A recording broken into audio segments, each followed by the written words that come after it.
বাংলাদেশের সর্বশেষ গুরুত্বপূর্ণ আপডেট সংবাদ আপনাকে স্বাগত। শুরুতেই সংবাদ শিরোনাম, পরে বিস্তারিত। শুরুতেই জানাবো, সচিবালয়ে আগুনের ঘটনায় তদন্ত শুরু। সচিবালয়ে আগুনের ঘটনায় তদন্ত শুরু করেছে কমিটি। সকাল 11টার দিকে সিআইডির ক্রাইম সিন ইউনিটের একটি পরিদর্শক টিম সচিবালয়ে প্রবেশ করেছে। তারা আলামত সংগ্রহ করছে বলে জানিয়েছে সচিবালয়ের দায়িত্বে থাকা আইনশৃঙ্খলা বাহিনীর সদস্যরা।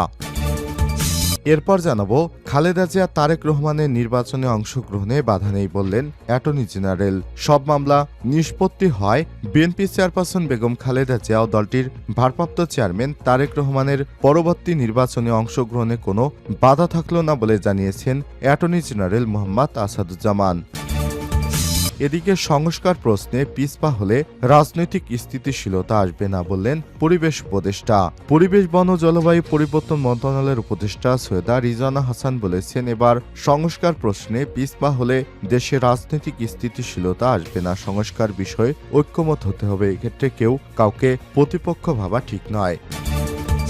জানাবো, সংস্কার বড় স্বপ্ন, নির্বাচনেও যেতে হবে বললেন দেবপ্রিয় ভট্টাচার্য। অর্থনীতিবিদ ডক্টর দেবপ্রিয় ভট্টাচার্য বলেছেন, সংস্কার খুব বড় স্বপ্ন, নির্বাচনেও যেতে হবে, কিন্তু তার আগে মানুষকে স্বস্তি দিতে হবে। আজ রাজধানীর কৃষিবিদ ইনস্টিটিউশন বাংলাদেশ কেআইবি মিলনায়তনে ঐক্য কোন পথে শীর্ষক জাতীয় সংলাপে অংশ নিয়ে সব কথা জানান তিনি। এদিকে গত 15 বছরে কোনো লিডারশিপ তৈরি হয়নি বাংলাদেশে বললেন সার্জিস আলম। জাতীয় নাগরিক কমিটির মুখ্য সংগঠক ও জুলাই শহীদ স্মৃতি ফাউন্ডেশনের সাধারণ সম্পাদক সার্জিস আলম বলেছেন, গত 15 বছরে বাংলাদেশে কোনো লিডারশিপ তৈরি হতে দেয়নি আওয়ামী লীগ সরকার। তদবির আমাদের মগজের মধ্যে ঢুকিয়ে দেওয়া হয়েছে, যেন তদবির ছাড়া কোনো কাজ হয় না। এবং সর্বশেষ জানাবো, শনিবার ঢাকায় ঢুকছে 2000 গাড়িবহর। ফ্যাসিবাদী সরকারে মিথ্যা ও ষড়যন্ত্রমূলক মামলার শিকার হয়ে দেশের বাইরে থাকা বিএনপির ভাইস চেয়ারম্যান ও কুমিল্লা 3 আসনের 5 বারের সাবেক এমপি কাজী শাহ মোফাজ্জেল হোসেন কায়কোবাদ দীর্ঘ 13 বছর পর দেশে আসছেন। তার আগমন উপলক্ষে কুমিল্লার মুরাদনগর থেকে 2000-এর এক গাড়িবহর ঢাকায় প্রবেশ করবে। প্রিয় দর্শক, এতক্ষণ শুনছিলেন সংবাদ শিরোনাম, এবারে বিস্তারিত। তবে তার আগে বন্ধুরা, অনুরোধ থাকবে, আপনি কোন স্থান থেকে আমাদের সংবাদটি দেখছেন এবং শুনছেন, কমেন্ট করে আপনার মূল্যবান মতামত জানিয়ে দিন। আর বন্ধুরা, এই চ্যানেলে আপনি নতুন হয়ে থাকলে আমাদের সংবাদটি দেখতে দেখতে চ্যানেলটি সাবস্ক্রাইব করে রাখুন, যাতে করে আমাদের পরবর্তী লেটেস্ট আপডেট সংবাদগুলো সবার আগে আপনার কাছে পৌঁছে যায়। এবারে বিস্তারিত। সচিবালয়ে আগুনের ঘটনায় তদন্ত শুরু। সচিবালয়ে আগুনের ঘটনায় তদন্ত শুরু করেছে কমিটি। সকাল 11টার দিকে সিআইডির ক্রাইম সিন ইউনিটের একটি পরামর্শক টিম সচিবালয়ে প্রবেশ করেছে। তারা আলামত সংগ্রহ করছে বলে জানিয়েছে সচিবালয়ে দায়িত্বে থাকা আইনশৃঙ্খলা বাহিনীর সদস্যরা। ভয়াবহ এই আগুনের ঘটনা তদন্তে প্রধান উপদেষ্টা ডক্টর মোহাম্মদ ইউনূসের সভাপতিত্বে জরুরি বৈঠকে গতকাল 8 সদস্যের কমিটি গঠন করা হয়েছিল। আগুন লাগার কারণ ও ক্ষয়ক্ষতি তদন্তে স্বরাষ্ট্র মন্ত্রণালয়ের সিনিয়র সচিবের নেতৃত্বে এই কমিটি গঠন করা হয়। এদিকে সচিবালয়ের সামনে শুক্রবার সকালে ফায়ার সার্ভিস ও সিভিল ডিফেন্সের মহাপরিচালক ব্রিগেডিয়ার জেনারেল মোহাম্মদ জায়েদ কামাল সাংবাদিকদের বলেন, আমরা তদন্তের কাজ শুরু করেছি, আপাতত এটুকুই তিনি জানিয়েছেন। খালেদা জিয়া তারেক রহমানের নির্বাচনে অংশগ্রহণে কোনো বাধা নেই অ্যাটর্নি জেনারেল। সব মামলা নিষ্পত্তি হয় বিএনপি চেয়ারপারসন বেগম খালেদা জিয়া ও দলটির ভারপ্রাপ্ত চেয়ারম্যান তারেক রহমানের পরবর্তী নির্বাচনে অংশগ্রহণে কোনো বাধা নেই বলে জানিয়েছেন অ্যাটর্নি জেনারেল মোহাম্মদ আসাদুজ্জামান। শুক্রবার 27শে ডিসেম্বর রাজধানীর এফডিসিতে ডিবেট ফর ডেমোক্রেসি আয়োজিত এক ছায়া সংসদে সব কথা জানান তিনি। অ্যাটর্নি জেনারেল বলেন, দণ্ডপ্রাপ্ত হলে সাবেক প্রধানমন্ত্রী শেখ হাসিনা সহ দলটির নেতারা আগামী জাতীয় নির্বাচনে অংশগ্রহণ করতে পারতেন না। তবে আপাতত সব মামলা নিষ্পত্তি হয় বিএনপির চেয়ারপারসন বেগম খালেদা জিয়া এবং দলের ভারপ্রাপ্ত চেয়ারম্যান তারেক রহমান পরবর্তী নির্বাচনে অংশগ্রহণে কোনো আইনি বাধা নেই। এ সময় তিনি বলেছেন, আওয়ামী লীগের আমলে নানা অনিয়মের কারণে পূর্বের গণপ্রতিনিধি আইন অনুযায়ী দলটির নির্বাচিত অপরাধীদের বিচার করা হবে। এ সময় মোহাম্মদ আসাদুজ্জামান আরও বলেন, কোনো ষড়যন্ত্রের কাছে জুলাই বিপ্লব ব্যর্থ হতে পারে না। ষড়যন্ত্রকারীরা যতই শক্তিশালী হোক না কেন, এই বিপ্লব মুছে ফেলা যাবে না। অ্যাটর্নি জেনারেল আরও বলেন, নির্মাণ নির্মম পরিণামের পর তার পাশের দলে কেউ দাঁড়াতে সাহস পাচ্ছে না। যারা নির্বাচন ব্যবস্থাকে ধ্বংস করেছিল, সংবিধান কেটে ছিঁড়ে মানুষের অধিকার ভুলুণ্ঠিত করেছিল, তারা ইতিহাসের খলনায়ক হিসেবে চিহ্নিত হয়েছে।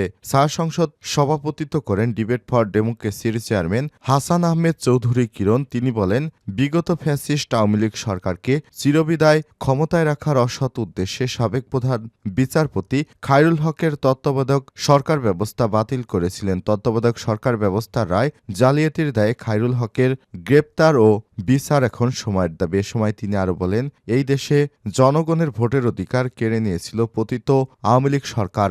ডামি একতরফা ও মধ্যরাতে নির্বাচনের মাধ্যমে আওয়ামী লীগ নির্বাচনী ব্যবস্থাকে সম্পূর্ণরূপে ধ্বংস করে দিয়েছে। গত 3টি নির্বাচনে নির্বাচন কমিশন, প্রশাসন, police, returning officer, polling officer সহ নির্বাচনের সঙ্গে যুক্ত প্রায় সবাই জালিয়াতির অপরাধী। যারা এসব নির্বাচনী অপরাধ করেছে তাদের সবাইকে বিচারের আওতায় আনতে হবে। সংস্কার প্রশ্নে পিছপা হলে রাজনৈতিক স্থিতিশীলতা আসবে না, পরিবেশ উপদেষ্টা। পরিবেশ, বন ও জলবায়ু পরিবর্তন মন্ত্রণালয়ের উপদেষ্টা সৈয়দা রিজওয়ানা হাসান বলেছেন, এবার সংস্কার প্রশ্নে পিছপা হলে দেশে রাজনৈতিক স্থিতিশীলতা আসবে না, সংস্কারের বিষয়ে ঐক্যমত হতে হবে। সংলাপে সৈয়দা রিজওয়ানা হাসান আরও বলেছেন, আমাদের মনে রাখতে হবে, আমরা যদি ছকে ফেলা রাজনৈতিক বদলানোর চেষ্টা করি, বৈষম্য ভাঙার কথা বলি, এই যাত্রা কোনোদিনও সহজ হবে না। খুবই কঠিন রাস্তার মধ্য দিয়ে আমাদের যেতে হবে। তবে তার জন্য আমাদের ধৈর্য রাখতে হবে। প্রথাগত বিষয়গুলো একদিনে ভাঙা যাবে না। পরিবর্তনের দায়িত্ব শুধু সরকারের একার নয়, সবাইকে নিতে হবে।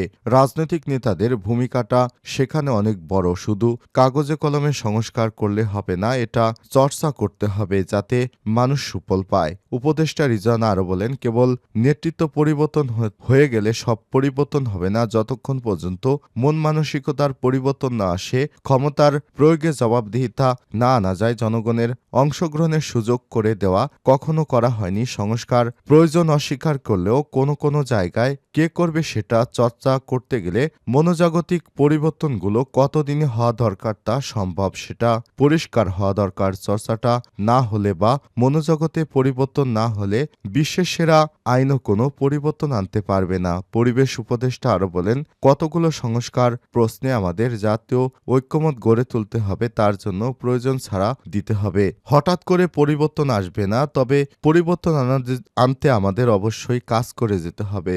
ধীরে ধীরে পরিবর্তন আসবে বলেও জানান তিনি। সংস্কার বড় স্বপ্ন, নির্বাচনেও যেতে হবে, দেবপ্রিয় ভট্টাচার্য। অর্থনীতিবিদ ডক্টর দেবপ্রিয় ভট্টাচার্য বলেছেন, সংস্কার খুব বড় স্বপ্ন, নির্বাচনেও যেতে হবে, কিন্তু তার আগে মানুষকে স্বস্তি দিতে হবে। শুক্রবার 27শে ডিসেম্বর দুপুরে রাজধানীর কৃষিবিদ ইনস্টিটিউশন বাংলাদেশ কেআইবি মিলনায়তনে ঐক্য কোন পথে শীর্ষক জাতীয় সংলাপে অংশ নিয়ে তিনি এসব কথা বলেন। দেবপ্রিয় ভট্টাচার্য বলেন, সংস্কারমুখী মানুষকে আইন শৃঙ্খলা না দিয়ে, তার খাওয়ার ব্যবস্থা না করে, চাকরি নিশ্চয়তা না দিয়ে বিপদে নেওয়া যাবে না। সর্বোত্তম পেতে গিয়ে আমরা যেন উত্তমকে হারিয়ে না ফেলি। আমরা সর্বোচ্চ পর্যায়ে যেতে চাই, কিন্তু এই মুহূর্তে সমস্যাগুলো মনোযোগ না দিলে ওই জায়গায় পৌঁছানো যাবে না। এ সময় তিনি আর বলেছেন, কাঠামোগত প্রশাসনিক সংস্কারের বিষয়ে অনেক আলোচনা হলেও এর মধ্যে ঘাটতি লাগার বিষয় আছে, আর তা হলো উপরিকাঠামো নিয়ে যতখানি আলোচনা হচ্ছে এই দেশ সমাজের ভিত্তি নিয়ে তত আলোচনা হয় না। এ সময় তিনি আরো বলেন, এই আলোচনা শোনা যায় না যে গার্মেন্টস শ্রমিকের বেতন কত হবে, যে ন্যায্য মজুরি কিভাবে পাবে, কৃষকের ফসলের দাম কিভাবে পাবে, এই মুহূর্তে মধ্যবিত্ত 80 টাকায় শাকের আটি কেমনে খাবে, সেই আলোচনা তো আসেনি, একবারও আলোচনা হলো না। যুব সমাজের কর্মসংস্থান কেমন করে হবে, সেই সংস্কারকে আমরা দেখেছি। কিসের উপরিকাঠামো সংস্কার করবেন? যদি আমাদের ভিত ঠিক না থাকে, আসলে ক্ষমতায়ন তো রুটি রুজির ক্ষমতায়ন। আমার খুব কষ্ট লাগে এই বিষয়গুলো নেতারা দেখছেন না। এ সময়ের মধ্যে শ্বেতপত্র তৈরি করতে পারায় গর্ববোধ করে জানান দেবপ্রিয় ভট্টাচার্য। এই প্রসঙ্গে তিনি বলেছেন, আপনারা কল্পনা করতে পারবেন না লুণ্ঠনের মাত্রাটা কি ভয়ানক। অর্থনৈতিক পরিস্থিতিকে আমরা উত্তরাধিকার সূত্রে পেয়েছি, এটাকে ঠিক করতে হবে, এর জন্য সময় লাগবে। তবে এমন কোনো সংস্কার করা যাবে না যার জন্য দেশের মানুষের ক্ষতি হয়।